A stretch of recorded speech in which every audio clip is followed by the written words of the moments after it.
안녕하세요. 반갑습니다. 허브증권 방송의 한상욱입니다. 금일 같이 한번 살펴볼 종목은 SK케미칼이고요. 종목 코드 번호 285130입니다. 요 SK케미칼 같은 경우에는 영상을 상당히 꾸준하게 올려드리고 있기 때문에 채널 구독과 좋아요 한번 눌러주시면 지속적으로 받아보실 수 있다라는 말씀드리도록 하겠습니다. 자, SK케미칼 한번 보도록 하겠습니다. 오늘 조금 악재 뉴스가 나와줬습니다. 아침부터 조금 악재 뉴스가 나와줬는데요. 그 악재 뉴스 먼저 같이 한번 체크를 해보도록 하겠습니다. 자, 보시면 이 부분이거든요. 아스트라제네카 코로나 백신 임상 중단, 횡단 척수염 부작용이다. 뭐 이런 뉴스인데요. 이 부분에 대해서 제가 이제 딱 말씀을 드리도록 하겠습니다. 제가 의료업계 종사자는 전혀 아닌데요. 그 제가 이제 제약바이오 요런 관련주들 이제 트레이딩을 진행을 하다 보면 이렇게 백신 임상 중단이 상당히 자극적으로 나와준 부분이거든요. 네, 이 말이 상당히 자극적으로 나와준 부분인데 제약사 측에서는 시험 중단은 흔한 일이다. 오히려 무결성을 높이려고 하고 있다. 그리고 이제 뉴욕 타임스 같은 경우에는 백신과 직접 연관성은 미확인이다라는 부분이에요.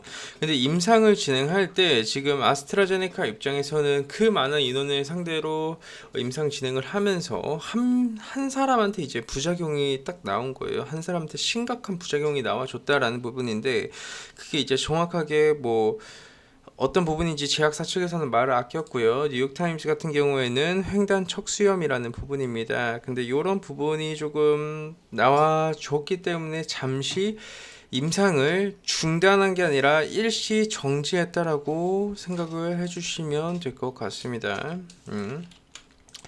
이게 어떻게 보면 단기 충격이 차트상으로만 봤을 때는 좀 컸어요. 단기 충격은 사실 컸습니다. 그 부분이 왜 그러냐면 인간의 심리 자체가 이 공포라는 부분에 상당히 크게 반응하거든요. 근데 그 말이 정확히 뭐냐? 어, 우리가 뭐 시간에 나와준 이슈도 아니고요. 그렇죠. 시간에 나와준 이슈도 아니고 분석할 만한 시간은 충분하게 이제 부여된 상황도 아니었어요. 그냥 장이 시작하기 전에 갑자기 뜬금없이 아스트라제네카 임상을 중단하겠다. 뭐 그런 속보만 이거 딱 나와버린 겁니다. 그럼 그 입장에서는 SK 케미칼이 메인적으로 올라온 모멘텀이 아스트라제네카 이슈인데 임상을 중단했다고? 그러면 재료 소멸이네. 끝났네. 요런 관점으로 볼 수 있거든요. 근데 이게 만약에 재료 소멸이었으면서 SK 케미칼이 끝나야 됐다. 만약에 SK 케미칼이 끝나는 상황이었다면요. SK 케미칼은 하한가를 갔었어야 됩니다, 오늘. 하한가. 근데 그것도 그냥 하한가가 아니라요. 점하한가 가는 게 맞습니다. 재료 소멸로 이 SK 케미칼이 아스트라제네카 관련주로만 움직이려고 했었으면요. 네, 자 여기까지 한번 일단 보고 쭉 더 보도록 하겠습니다. 이 아스트라제네카 개발 중인 백신은 바이러스 항원 유전자 인체를 깨지지 않는 바이러스 벡터 방식입니다. 이런 부분 블라블라블라 다 나와줬어요. 근데 임상 3상이라는 부분 자체가 상당히 극소수의 확률과 극소수의 그런 이제 그런 작은 오류도 조금 최대한 줄이면서 가는 게 결국 3상이거든요. 그래서 3상을 통과하는 게 정말 상당히 어렵다라고 표현을 하는 겁니다. 그 와중에 사실 코로나 백신 관련돼 가지고 개발하는 기업으로는 이 아스트라제네카가 제일 빨랐어요. 근데 제일 빠른 상황에서 이게 이제 오늘 딱 뉴스가 나와준 거죠. 임상을 잠시 일시 정지하겠다. 이런 팩트로 나와주고 있는데 지금 트럼프가 뭐라고 하죠? 트럼프 재선 앞두고 지금 백신 관련돼 가지고 백신 개발할 때 어떻게 한다고 합니까? 네? 어떻게 한다고 하죠? 긴급 승인하겠다라고 표현을 하고 있죠. 그렇죠. 긴급 승인한다라고 표현을 하고 있는데 아스트라제네카가 제일 빠르게 지금 결과물을 도출을 해내고 있는 상황에서 아스트라제네카가 단 하나의 오류 때문에 임상 3상에서 이제 일시 정지를 하겠다라고 표현을 했습니다. 그럼 트럼프 입장에서는 어떻게 될까요? 긴급 승인을 할 수 있을까요? 과연 모더나에서 어렵다라는 거죠. 저는 개인적으로 판단했을 때 그렇습니다. 이게 SK 케미칼은 사실 뭐 아스트라제네카가 개발하고 있는 이런 백신을 위탁을 받아서 이제 생산을 해주는 역할을 해주고 있잖아요. 그래서 백신이 개발이 되면 사실 수혜를 제일 많이 받는 게 CMO 기업들이에요. 그렇기 때문에 제약 바이오 회사들 중에서도 개발하는 회사보다 더 큰 수혜를 받는 곳이 결국 CMO 위탁 사업을 추진을 하는 그런 회사들이 제일 수혜를 많이 받는다라고 표현을 합니다. 근데 아스트라제네카 이슈가 나와주고 나서 이게 어떻게 보면 상당히 차트도 예쁘고 수급도 좋은 상황이었죠. 그런 상황에서 뜬금없는 악재는 결국 주가의 가치와 밸류에이션을 낮춰주는 그런 모습을 보여줬지만 개인적으로 딱 봤을 때 오늘 터진 뭐 거래량이나 뭐 수급 같은 경우에는 제가 큰 의미 부여하지 말라라고 말씀 한번 조금 드리고 싶습니다. 그게 왜 그러냐면 외국인들 대량 매수가 들어와줬어요. 그렇죠? 외인들 대량 매수가 들어와줬고요. 매수 주체가 신한금융투자 창구입니다, 여러분. 신한금융투자 창구에서 대량 매수세가 들어와줬어요.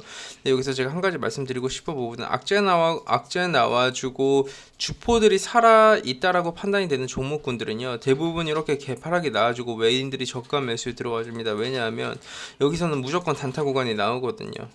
외인들 포지션이 하방에서부터 물량이 많았을 텐데 오늘 이렇게 뭐 불타기로 들어온다고 해서 그들의 평균 단가를 위협하고 그러지는 않습니다. 거기까지 한번 체크 포인트 잡아주시면 될 것 같고요. 그래서 외인들 포지션은 크게 의미 부여를 하지 말자라는 부분을 좀 잡아주시면 될 것 같습니다. 자, 그리고 이 부분 제가 뉴스를 하나 더 가져왔는데 뉴스 하나 더 같이 좀 체크를 해보도록 할게요. 아스트라제네카 코로나19 백신 임상 중단 여파로 인해서 조금 백신 개발 속도 느려질 가능성이 좀 열려 있다라고 보시면 될 것 같습니다. 이거 횡단 척수염 관련돼서는 이슈가 조금 나와주고 있죠. 근데 여기서 이제 임상 보류는 개발 과정에서 종종 일어나는 일이 맞습니다. 그렇기 때문에 한층 경기 수준을 올려야 되지만 현재 팬데믹 사태는 위중하기 때문에 백신 개발에 심각한 타격을 받을 가능성도 없지 않을 것으로 내다봤다라는 부분 사실 저도 1차적으로는 동의를 합니다. 동의를 하는데 여기서 우리가 집중을 해야 되는 키워드는 딱 두 가지입니다. 과연 이제 앞으로도 아스트라제네카 관련주로 움직일 것이냐 아니면 다른 모멘텀으로 움직일 것이냐 두 가지 중 하나라는 겁니다.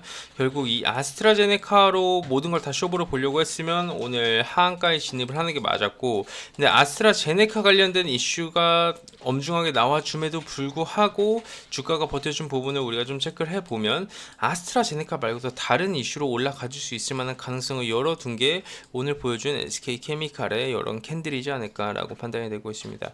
언제나 이 SK케미칼은 이 시장에서 돈이 상당히 많이 들어와준 종목이 바로 SK케미칼이에요. 악재가 나와준다고 해서 안 갔을까요? 네?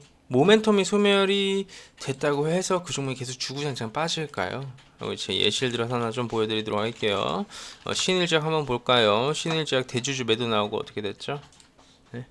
대주주 매도 나오고 주가 흐름이 어떻게 흘러갔습니까? 그쵸? 덱사메타손 관련주잖아요. 그쵸?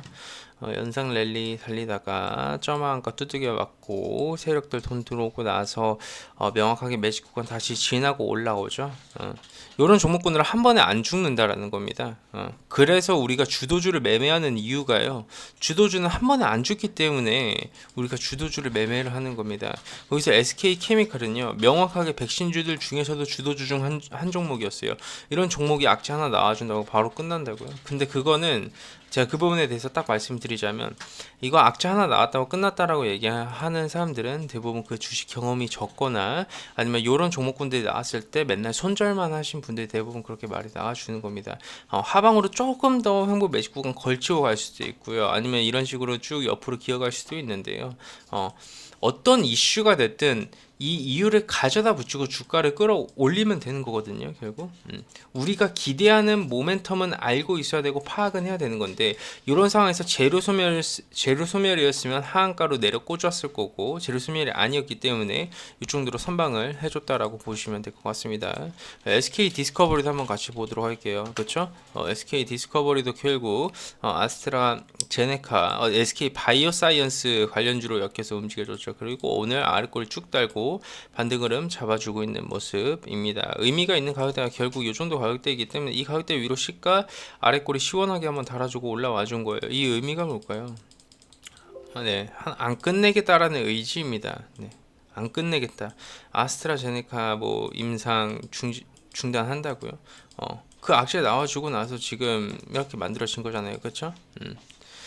우리는 단순하게 그냥 딱 뉴스 하나만 보고 대박이다 아니다 이렇게 제가 두산중공업 영상 찍어드렸을 때도 그랬어요.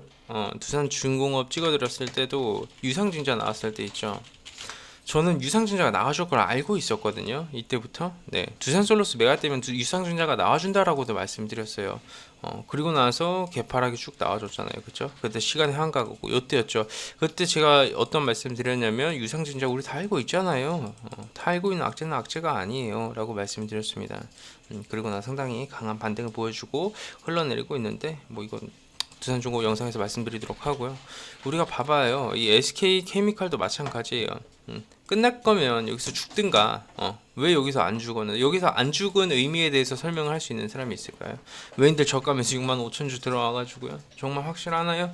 65,000주 들어와 준다고 해서 이 안 죽을 주식이 버텨준 걸까요? 아니라는 겁니다.